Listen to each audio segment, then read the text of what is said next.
তৌহিদ আফ্রিদির একটি কলে ডিবি অফিসের মধ্যে ধরে নিয়ে আমাকে 1 ঘন্টা নির্মম ভাবে পিটায় এবং সেদিন আমি ভিতর থেকে মরে যাই এবং আমাকে বলা হয় যদি এই ঘটনা আমি কাউকে বলি তাহলে আমাকে তারা গুম করে দিবে। আমার অপরাধ ছিল শুধু তাকে নিয়ে একটা ভিডিও বানানো, যে ভিডিওর মধ্যে আমি কিছু সত্য তথ্য তুলে ধরেছিলাম যেটা তৌহিদ আফ্রিদির পক্ষেই ছিল। তারপরও সে বুঝতে পারে নাই, আমাকে নিয়ে ডিবি অফিস এমন ভাবে পিটাইছে যে আমি 2 মাস ভাই চেয়ারের মধ্যে বসতে পারি নাই। বন্দুকের বাড়ির আঘাতে আমার এক চোখ ফুলে যায়, কালো হয়ে থাকে, আমি চোখ দিয়ে ভালো করে দেখতে পারি নাই। সেদিনের পর থেকে এই পর্যন্ত আমি স্ট্রংলি প্রতিবাদ করতে পারি নাই। আমি ভিতর থেকে অনেক আগেই চুপ হয়ে যায়। সেদিন বুঝতে পারি যে পুলিশ কিভাবে টাকার কাছে বিক্রি হয়ে যায়। মাত্র কিছু টাকার জন্য আমাকে নিয়ে তারা এমন ভাবে পিটায় যেটা কখনো আপনি কল্পনা করতে পারবেন না। আজ এই ঘটনার প্রায় 2.5 বছর কেটে গেছে ভাই। এক এক করে সবাই মুখ খোলা শুরু করছে, কাদের কাদের সাথে এরকম কাজ করছে। এখন সবাই সব সত্যটা বলে দিচ্ছে। কথায় আছে না, আল্লাহ ছাড় দেয় তবে ছেড়ে দেয় না। আমি তৌহিদ আফ্রিদিকে মাফ করে দিছি, কিন্তু আল্লাহ তাআলা কিন্তু মাফ করে নাই। আজ থেকে 2.5 বছর আগে আমি তৌহিদ আফ্রিদিকে নিয়ে একটা ভিডিও বানাই, যেই ভিডিওর মধ্যে আমি কিছু সত্য তথ্য আপনাদের সামনে তুলে ধরেছিলাম। সেই ভিডিওটি তৌহিদ আফ্রিদি মেনে নিতে পারে নাই, যার কারণে তার টিমমেট থেকে প্রথমে রাহি আমাকে একটা ফোন দেয়, দিয়ে বলে যে ভাই আপনি কি ভিডিও বানাইছেন, আফ্রিদি ব্রো তো খুব রাগান্বিত হয়ে গেছে। আমি বললাম ভাই আমার যদি কোনো ভুল থাকে আপনি বলেন, আমি তাড়াতাড়ি ভিডিওটা ডিলিট করে দিই। পরে বললো না, ব্রো যতক্ষণ না বলবে ততক্ষণ ওই ভিডিওটা ডিলিট করতে পারবেন না। তো আমিও আশায় আছি যে কখন আফ্রিদি বলবে ভিডিওটা ডিলিট করতে, আমি ডিলিট করে দিব। দুপুরবেলা ফোন দিল তার টিমমেট থেকে জাকারিয়া। সে ফোন দিয়ে বলল যেহেতু আপনি একটা ভিডিও বানায় ফেলছেন, আপনি একটু ডিবি অফিসে আসেন, আপনি ওইখানে এসে একটা মুসলেখা দিয়ে যান যে আর কোনোদিন এই ধরনের ভিডিওগুলো বানাবেন না। তো আমি চিন্তা করলাম যেহেতু পুলিশ ডাকাইছে ডিবি অফিসের মধ্যে, সেহেতু আর কোনো ঝামেলা নাই, পুলিশের সামনে তো আর আমাকে মারধর করতে পারবে না। এই চিন্তা করে আমি ডিবি অফিসে যাই এবং যাওয়ার সময় আমার পরিচিত যত ভাই ব্রাদার ছিল আমি সবাইকে ফোন দিছি, ভাই আমাকে তো ডিবি অফিসে ডাকাইছে, আমি কি করব? সবাই বলল তুমি যাও গিয়ে ওইখানে একটা মুসলেখা দিয়ে আসো। আমি আর কোনো কিছু চিন্তা না করে ডিবি অফিসে যাই। ওইখানে জাকারিয়া আমাকে রিসিভ করে নিয়ে যায় 4 তলায়। একজন পুলিশ অফিসারের রুমের মধ্যে আমাকে ঢুকায়, গিয়ে দেখলাম ওই পুলিশ অফিসার তখনও তৌহিদ আফ্রিদির সাথে ভিডিও কলে কথা বলছিল। আমি যাওয়া মাত্রই সে ক্যামেরাটা ঘুরিয়ে বলল এটা কি সেই মালটা না? পরে তৌহিদ আফ্রিদি বলল হ্যাঁ। আর কোনো দেরি না করে তাড়াহুড়া করে আমার পিছন দিকে হাতটা নিয়ে হ্যান্ডকাপ পরায়, মাথার মধ্যে একটি কালো টুপি পরিয়ে দেয়। এর পরবর্তীতে জিজ্ঞেস করা হয় কেন তুই ওকে নিয়ে ভিডিওটা বানিয়েছিস? আমি শুধু বিশ্লেষণ করতে নিলাম, সাথে সাথে ভাই আমাকে ধরে এলো পাথারি লাঠি দিয়ে আঘাত করতে থাকে। আমার পিছন সাইডে একই জায়গায় প্রায় 10 থেকে 20টা তারা বাড়ি মারে। আমার হাতে যেহেতু হ্যান্ডকাপ পরানো, আমি সেই ব্যথা স্থানে হাতও দিতে পারছিলাম না, শুধু ছটফট করে কাঁপাকাঁপি করছিলাম। এক পর্যায়ে পিছনে আমার পায়ের দিকে তারা বাড়ি মারে, তারপর আমি মাটিতে লুটিয়ে পড়ি। তারপরেও তারা প্রায় 2-3 জন আমাকে আঘাত করতে থাকে। অন্যদিকে জাকারিয়া তখনও ভিডিও কলে তৌহিদ আফ্রিদির সাথে কথা বলছিল, মেসেজ করে বলছিল বারবার যে ভাই এক্সট্রিম হয়ে যাচ্ছে, আপনি যা চাচ্ছেন তার চাইতে এক্সট্রিম হয়ে যাচ্ছে। অনেকভাবে তাকে বোঝানোর চেষ্টা করে, তবে তারপরও পুলিশ অফিসার মানে নাই। সে আমাকে আঘাত করতে থাকে এবং এক পর্যায়ে অন্য একটি রুমের মধ্যে আমাকে নিয়ে যায়। নিয়ে যাওয়া অবস্থায় বলছিল ওকে গুম করে দিব, একটা বস্তা রেডি কর, ওকে বস্তার মধ্যে ভরে কোথাও নিয়ে ফেলে দিয়ে আসবো। আমি তখন প্রচন্ড পরিমাণ ভয় পাই। পরে অন্য একটি রুমের মধ্যে নিয়ে আমার হাঁটুর মধ্যে বাড়ি দিয়ে আমাকে ধরেন এই যে এইভাবে, আমার তো বাধা, আমাকে এইভাবে বসায়।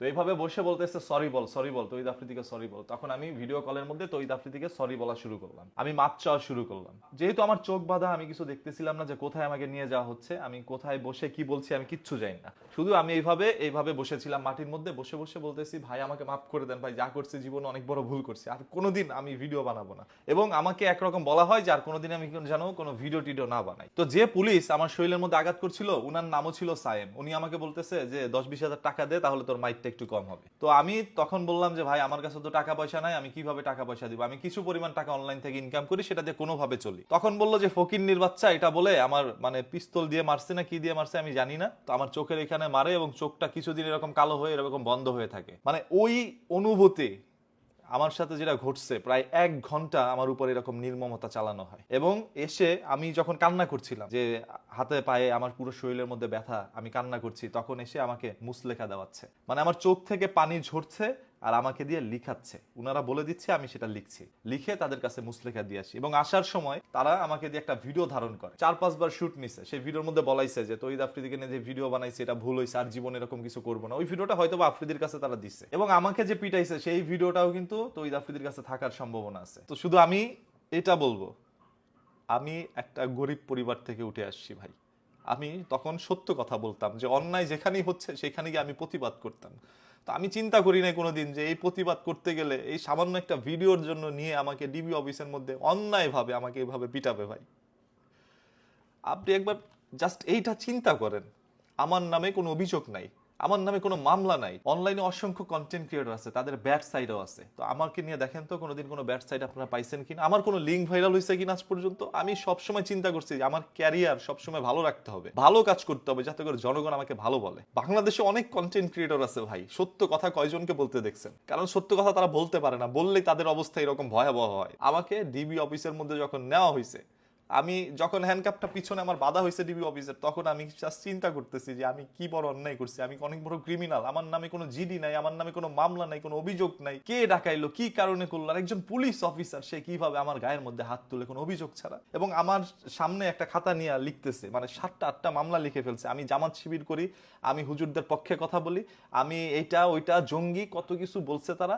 এবং এক পর্যায়ে আমার হাতে একটা পিস্তল দিয়ে তারা ছবিও তুলছে। মানে সেই সিচুয়েশনটা আমি আপনাদেরকে বুঝাইতে পারবো না। প্রায় 1টা ঘন্টা এই রুম থেকে ওই রুম, ওই রুম থেকে এই রুম নিয়ে নিয়ে আমাকে পিটাইছে। শুধু লাঠি দিয়ে আঘাত করছে তা কিন্তু না, তারা হাত দিয়ে আমার গালের মধ্যে অল টাইম মারতে থাকছে।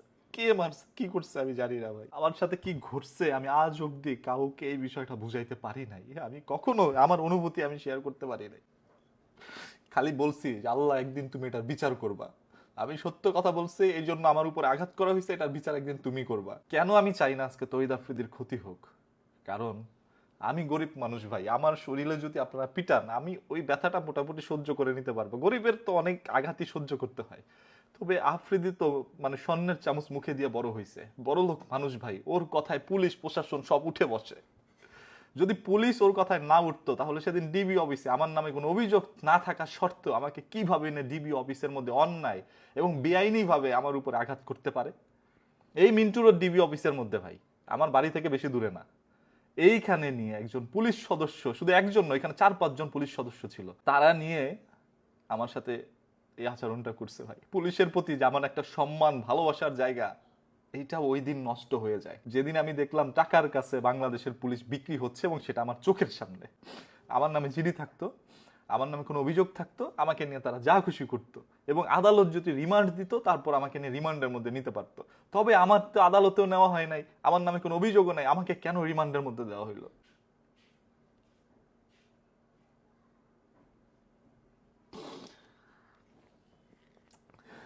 এরপরে প্রায় 1 মাস কেটে যায়। কেটে যাওয়ার পরে তহিদ আফ্রিদি আমাকে ফোন দিয়ে বলে, তুই কেন ভিডিও বানাচ্ছিস না? মানুষ ভাববে যে তোকে নিয়ে আমি কিছু করছি, এই জন্য তুই ভিডিও বানাচ্ছিস না, তুই কালকে থেকে ভিডিও বানা। আমি বললাম যে ভাই আমি আর জীবনে কোনোদিন ভিডিও বানাবো না, আমি এই লাইন ছেড়ে দিব ভাই, প্রয়োজন আমি রিক্সা চালায় খাবো। পরে বললো না, তোর ভিডিও বানাইতে হবে। এর পরবর্তীতে এসে আমি ভিডিও বানাইলাম। একদিন তহিদ আফ্রিদি আমাকে ফোন দেয়, দিয়ে বলে যে তুই আমার বাসায় আয়, তোর সাথে কথা আছে। তো আমি মানে তার বাসায় গেলাম, যে যাক জীবনে একবার তো মাইর খেয়েছি, গেলে হয়তো আবার মারবে, চিন্তা এই ভাব নিয়ে, মানে মনের মধ্যে এই চিন্তা নিয়ে আমি গেছি। তো তার বাসায় যাওয়ার পরে সে আমার সাথে বসে প্রায় 1 ঘন্টা, তার বারান্দার মধ্যে বাসায় বসে আমার সাথে কথা বলে গুলশান 2-এর মধ্যে। তো সেইখানে অনেক কথার মাঝখানে বুঝতে পারলাম যে না, সে অনুতপ্ত খুব। এর পরবর্তীতে তার রুমের মধ্যে আমাকে, তার বেডরুমে আমাকে নিয়ে যায়, নিয়ে ওইখানে ভালোভাবে আচার আচরণ করে। তার সাথে আমার একটা ভিডিও আছে, একটা ছবিও আছে। তো চিন্তা করলাম যেহেতু ছেলেটা অনুতপ্ত, সেহেতু মন থেকে আমি তাকে ক্ষমা করে দিই। হ্যাঁ, আমি তাকে আমার মন থেকে সেদিনই ক্ষমা করে দিছি। এরপরে তহিদ আফ্রিদির সাথে মাঝে মাঝে আমার কথা হইতো। সে আমাকে সবসময় বলতো যে তোমার কোনো বিপদ, তুমি কি কোনো কষ্টে আসছো, তোমার কি টাকা পয়সার দরকার, মানে কি প্রবলেম তোমার, তুমি আমাকে বলো, আমি তোমাকে সাহায্য করতে চাই। মানে আমি কোনোদিন তার কাছে সাহায্য চাইনি, এবং আল্লাহ তাআলাকে বলছি, আল্লাহ তুমি আমাকে এমন কোনো বিপদ দিও না যাতে করে তহিদ আফ্রিদির কাছে গিয়ে আমার সাহায্য চাইতে হয়। আমি এটা বলবো যে তহিদ আফ্রিদি অনুতপ্ত হয়েছিল, এবং পরবর্তীতে তার সাথে যখন আমি মিলে যাই, তারপর থেকে সে আমার অনেক উপকার করতে চেয়েছে। কারণ সে আমার সাথে আর কোনোদিন কোনো দুর্ব্যবহার করে নাই, কোনো ক্ষতিও করার চেষ্টা করে নাই, সবসময় উপকার করার চেষ্টা করছিল। তো একজন মানুষের যখন টাকা পয়সা হয় বা ক্ষমতা থাকে, সেটার অপব্যবহার যখন করে, তখন আল্লাহ তাআলা সহ্য করে না, আর সেটার বিচার একদিন আল্লাহই করে, যেটা আপনারা দেখতে পাচ্ছেন ভাই। এই যে তহিদ আফ্রিদিকে যে গ্রেপ্তার করা হয়েছে, বা তার বাবাকে যে গ্রেপ্তার করা হয়েছে, আমি বুকে হাত দিয়ে বলতে পারি এটা শুধুমাত্রই তারা ডিসিপ্লিন দেখাইছে, যে গ্রেপ্তার করতে হবে এই জন্য করছে। এই 2 দিন পরে তহিদ আফ্রিদি আবার ফেরত আসবে, এসে তার আগের জায়গায় বসবে। এখন বিএনপি আসুক, আওয়ামী লীগ আসুক, এনসিপি আসুক, বা যে কোনো দল ক্ষমতায় আসুক না কেন, আফ্রিদির ক্ষমতা সেম আগের জায়গায় যাবে। এবং সে যদি পরিবর্তন না হয়ে আসে, সে যদি চায় যে এই সকল কন্টেন্ট ক্রিয়েটরদেরকে আবার ধরে নিয়ে আসবো যারা আমার বিপক্ষে কথা বলছে, সেটা তার দ্বারা সম্ভব, এবং আবারও হয়তো আমাদেরকে ধরে নিয়ে যাবে। পরবর্তীতে এই মুখ খোলা সাহসটুকু আর কোনোদিন আমরা নাও পাইতে পারি।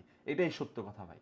এই বড়লোকদের সাথে কোনোদিন আমরা ফকিন্নি গরিব এরা কোনোদিন পারবে না। টাকাওয়ালার সাথে টাকাওয়ালারাই পারে। আমি ছোটবেলা থেকে কখনো গ্যাঞ্জাম মারামারি পছন্দ করি নাই, তবে এই প্রথম জীবনে কেউ একজন আমাকে নিয়ে এরকম ভাবে পিটায়। আমি সেই পুলিশ অফিসারের নামটা এখন মনে করতে পারতেছি না, সেই রকম একটি কাজ করেছে। এরকম তার বিরুদ্ধে আরো অনেক অভিযোগ আছে যে তৌহিদ আফ্রিদির ফোন কলেই সেই রকম কাজ আরো করেছে। সো এই পুলিশ অফিসার গুলো যদি টাকা খেয়ে মানুষের উপর এরকম অন্যায় অত্যাচার করে এবং সে জানে এটা একটা বেআইনি কাজ, যে এই ছেলেটাকে আমি ডিবি অফিসের ডাকায় যে পিটাচ্ছি এটা একটা বেআইনি কাজ, এই বেআইনি কাজটা করার ফলে এটা যদি সে গিয়ে প্রকাশ করে তাহলে আমার চাকরিও যাইতে পারে, আমার বিরুদ্ধে মামলা হইতে পারে। তবে তৎকালীন সরকার হয়তো বা কিছুই করতো না, বরংস তারা আমাকে নিয়ে গুম করে দিত। যেটা মুখ দিয়ে বলছে এটা বাস্তবে করতো। আপনি জানেন এই কথাটা আমি কতবার বলতে চাইছি। আমার তৌহিদ আফ্রিদির উপরে কোনো ক্ষোভ নাই ভাই, আল্লাহর কসম করে বলতেছি আমার তার উপরে কোনো ক্ষোভ নাই। আমি শুধু সেই পুলিশের কথাটাই আপনাদের সামনে বলতে চেয়েছিলাম যে আমার উপর অন্যায় অত্যাচার করেছে। একজন মানুষ আপনাকে টাকা দিছে, আপনি টাকা খাইছেন, আমাকে নিয়ে দুইটা থাপ্পড় দিতে পারতেন, তবে আমাকে কি করলেন আপনারা?